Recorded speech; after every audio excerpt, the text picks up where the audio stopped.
So let us now show that our greedy strategy for knapsack is in fact optimal. So remember that we have sorted our bags by unit cost, right? So we can assume that our bags are in order such that P1 by W1 is bigger than P2 by W2, which is bigger than P3 by W3, and so on. And the smallest of the unit cost is the last bag in our section.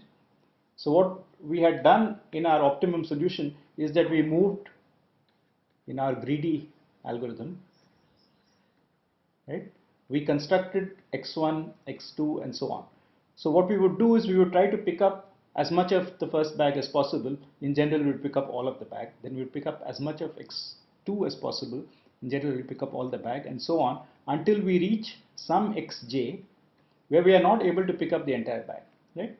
So we will come to some xj where we will typically pick up a value which is smaller than 1 but bigger than 0. And now what's interesting is that after j we don't look at anything because our knapsack is full. So we have all zeros. Right? So in general, the greedy solution will have the following picture. It will start with an entire sequence of ones, and it will end with an entire sequence of zeros. And there will be a position j at the end of the ones, which is either 1 or something smaller than 1, corresponding to a fractional bag that we have selected to fill up the knapsack. So now the question is, how does one show optimality?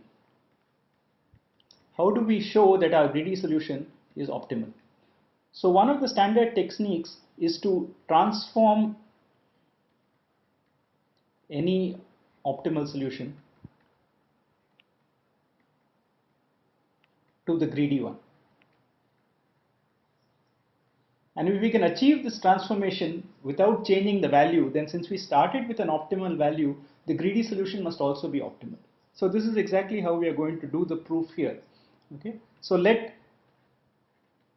y be some greedy solution. I mean, not some optimal solution. So this is some optimal solution. Okay, this is known to be optimal. We don't know how it was computed, but all we know is that the value of y in terms of the total quantity in the knapsack given by these fractions is optimal. You cannot do better than this. And what we have in our case is that we have a greedy solution which has possibly a different set of fractions x1 to xn. Okay, and we have to argue that the two have the same value. Given that y is optimal, we have to show that x is also optimal. And what we know about the x's is that there is this xj, as we have just observed, such that from here to x1 to xj minus 1 we have 1, xj plus 1 to n we have 0, and this value is between 0 and 1. Right? So the important thing to notice here is that the xi's were actually chosen in this sequence. We first did x1, then x2, and so on, because that was the greedy strategy. We have no idea how the y's were actually computed. We only know that y is optimal, but we can certainly assume that however y has been computed, it is reported in the same way as x. That is, y1 and x1 correspond to the same bag, y2 and x2 correspond to the same bag, and so on. So we are not assuming that y actually is constructed in the order 1 to n, but we are just assuming that it is reported in the order 1 to n. So the interesting case, of course, is when y is not equal to x. If y is equal to x, we have nothing to prove because y is optimal, so x is also optimal. So in this case, x and y differ. So let k be the smallest index where they differ. Okay? The smallest index such that yk is not equal to xk. There must be at least one such position, otherwise they will be equal. Now the claim is that in fact yk must be strictly smaller than xk. And this we can do by trying to figure out where this position k lies. So remember that x has this particular structure. So we have this point xj, and before xj we know that x is all ones. So here we have all ones, and here we have all zeros, and here we have something which is in the range 0 to 1. Right? So now we look at where k lies. So the first possibility is that k lies here. So here we know that each xi is actually equal to 1.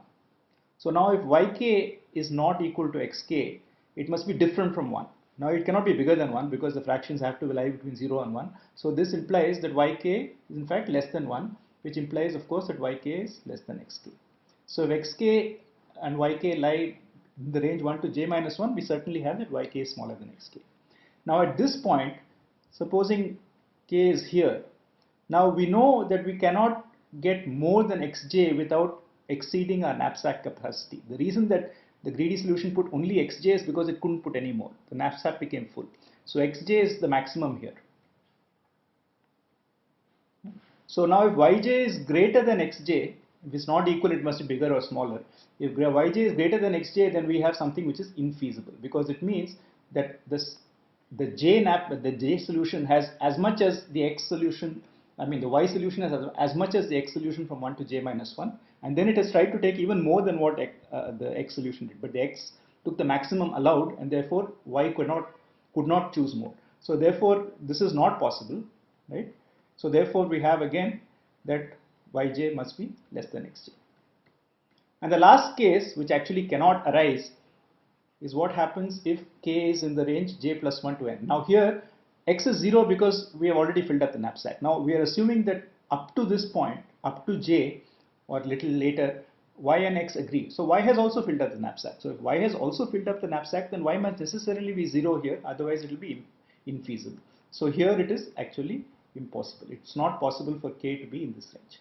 So what we have shown is that the first position where y and x disagree has the property that the y coordinate is actually strictly smaller than the x coordinate at that position.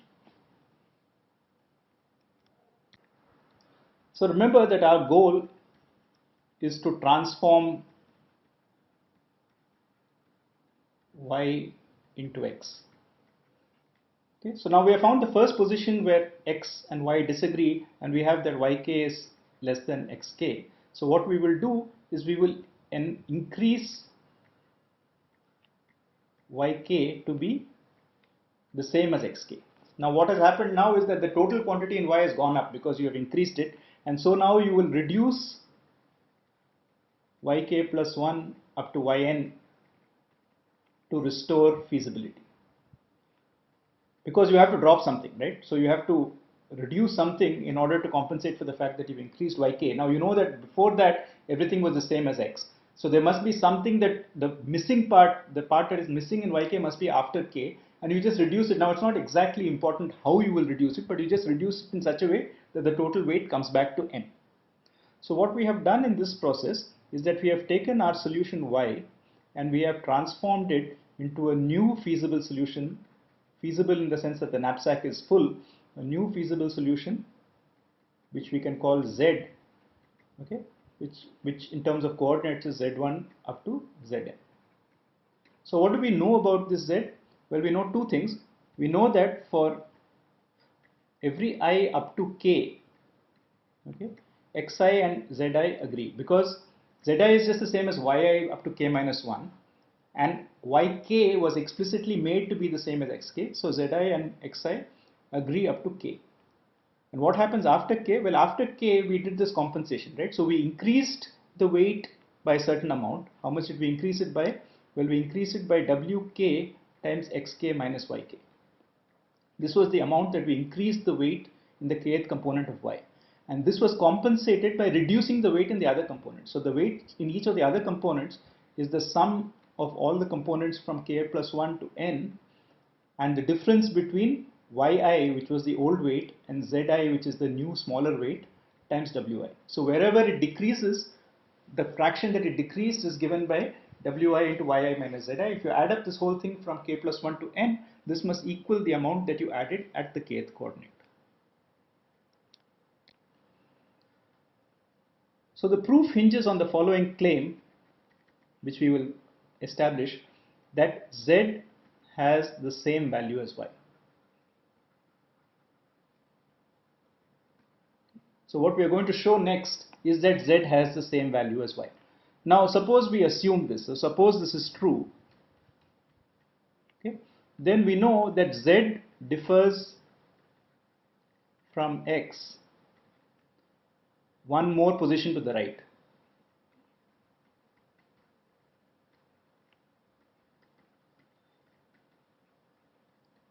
Okay, so in some sense the number of coordinates which agree on z and x is one more at least the number of coordinates which agree in z and y.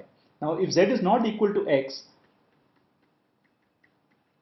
we can repeat this argument for the first position where z and x differ, and we will get some new thing z prime. Now z prime in turn will again agree with x in one more position to the right than z did. So at each step we go from z to z prime and so on. We will produce new solutions which agree with x in one more coordinate. And at the same time, each of these transformations, if the claim is correct, preserves the value. So we start with the optimum value y, the same value is preserved in z, the same value is preserved in z prime, and so on. So ultimately, we will come to a final value z tilde where we have exhausted all the coordinates and we actually have a new solution which is exactly the same as our greedy solution. And since this is now an optimum value by induction, that is, we started with an optimum thing, at every step we preserved the optimality, and z tilde is optimal, and therefore this means that this is optimal, and so this is also optimal. Okay? So this is a typical greedy correctness proof. We start with any optimal solution and show that we can step by step transform it to the solution that the greedy algorithm produces, and therefore the greedy algorithm is also an optimal solution. So what remains is to show that z has the same value as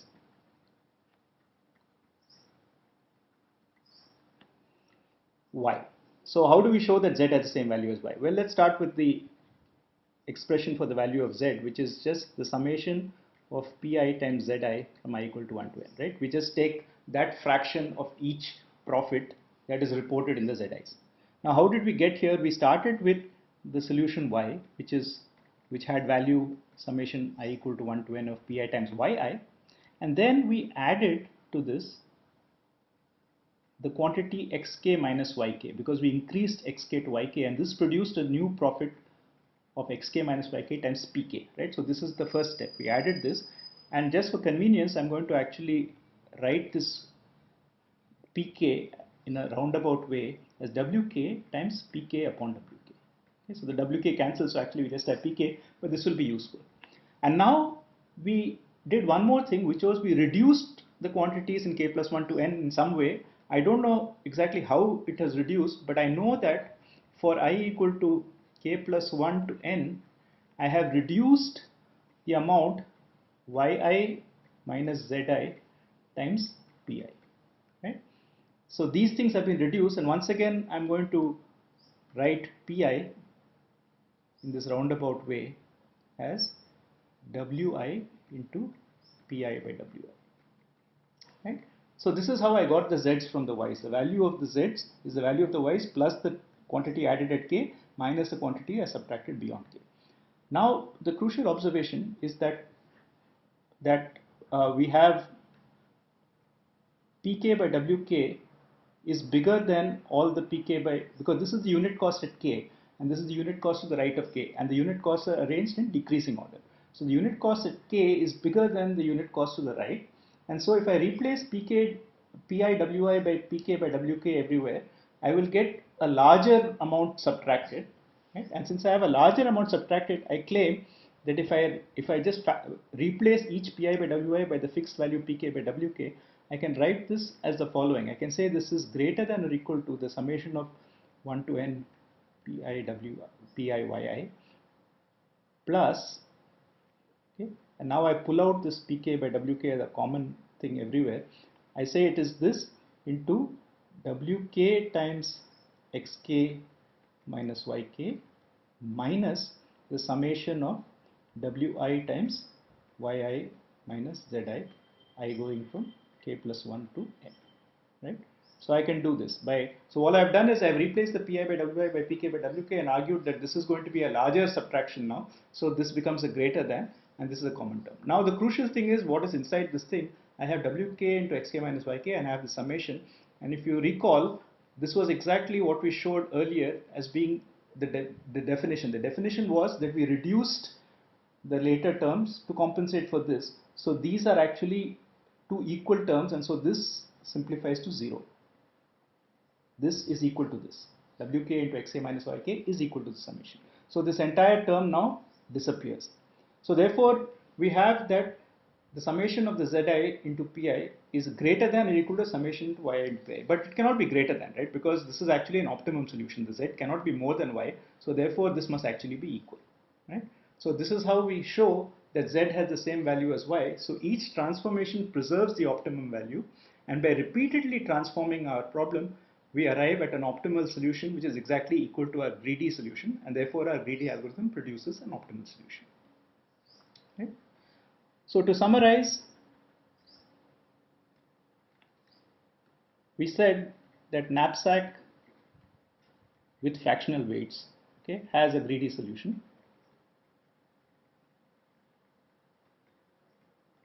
Our greedy strategy is to choose by decreasing unit cost.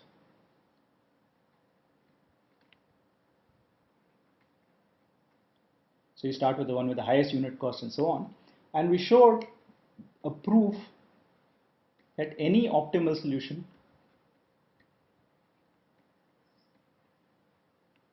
can be transformed to match the greedy solution. Okay, and this is why the greedy solution is in fact optimal. So this completes the discussion about knapsack.